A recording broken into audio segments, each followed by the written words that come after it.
As many of you may know, the next expansion for World of Warcraft is Battle for Azeroth. My father once told me that peace was like a dream. Beautiful, ephemeral, unattainable. I didn't listen.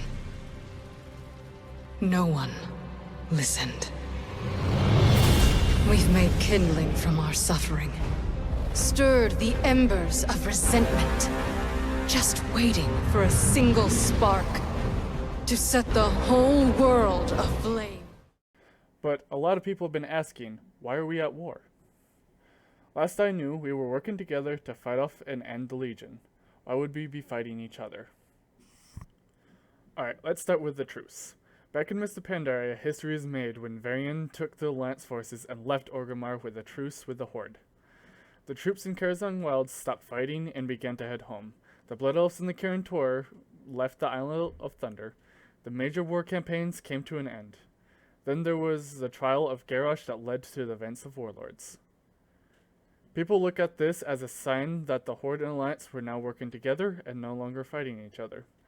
This was further supported at the start of Warlords when a group of both Horde and Alliance leaders went on a suicide mission together to stop a common threat. During our campaign on the Strange World, we encountered each other but didn't fight each other. Then Legion came, and yet again we were working together to fight a common enemy. However, this time our major forces were destroyed and we ourselves had to venture out with smaller groups to gain allies and find a way to stop the Legion. Finally, during this time, we see some conflict. The Horde was sending a fleet to Stormheim by Sylvanas, the war chief of the Horde. The Alliance caught word of this and sent an airship to intercept and destroy the fleet, as they couldn't allow the Horde to gain anything that they were after, and Greymane also wanted to make them pay for abandoning the Alliance on the Broken Shore. Victory is ours! Hold fast! Mechator! We finished this now! Call in the gunship! Way ahead of you, sir! Transangulating our position right now! Get! Oh Lord! Push forward!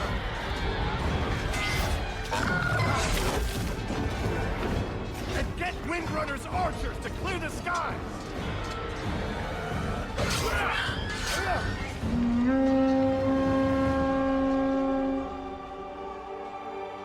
No, she wouldn't. I knew it! I knew we couldn't trust her!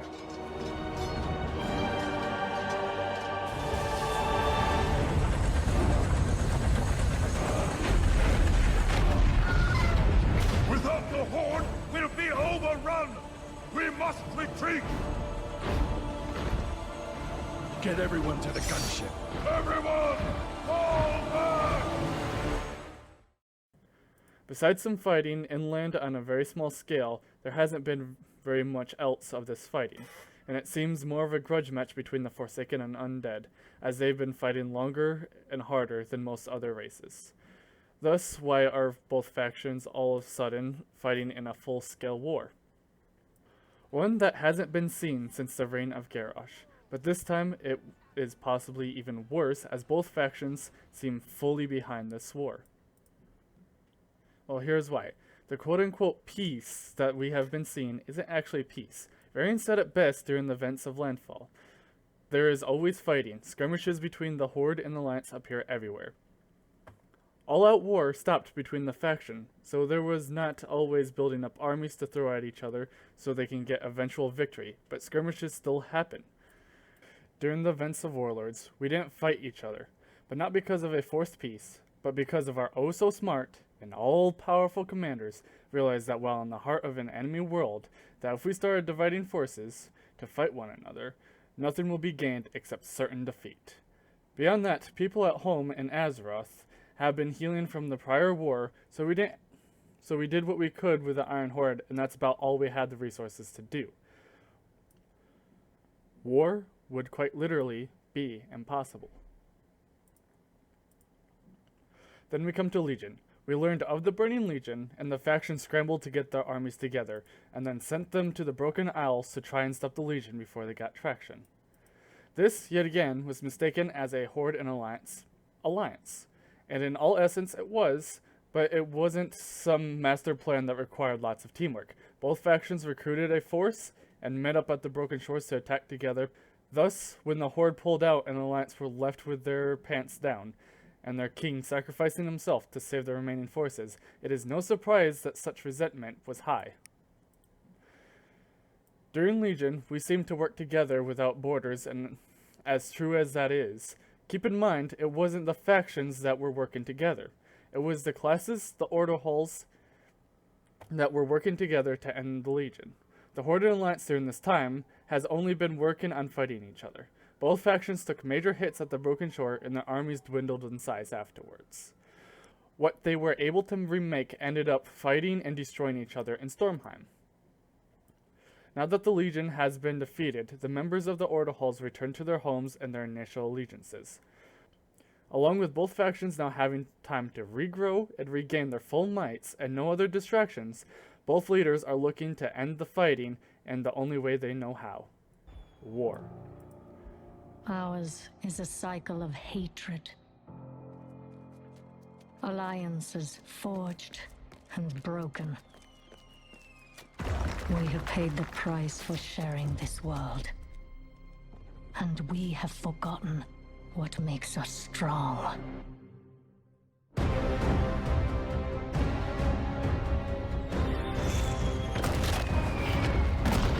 Blows rank!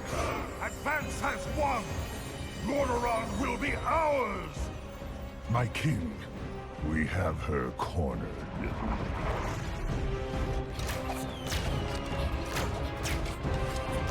Keep firing!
Sylvanas wants any threat to her and her people's lives ended, and the Alliance are always fighting them, so they're, in her eyes, needed to be dealt with in order to secure the future.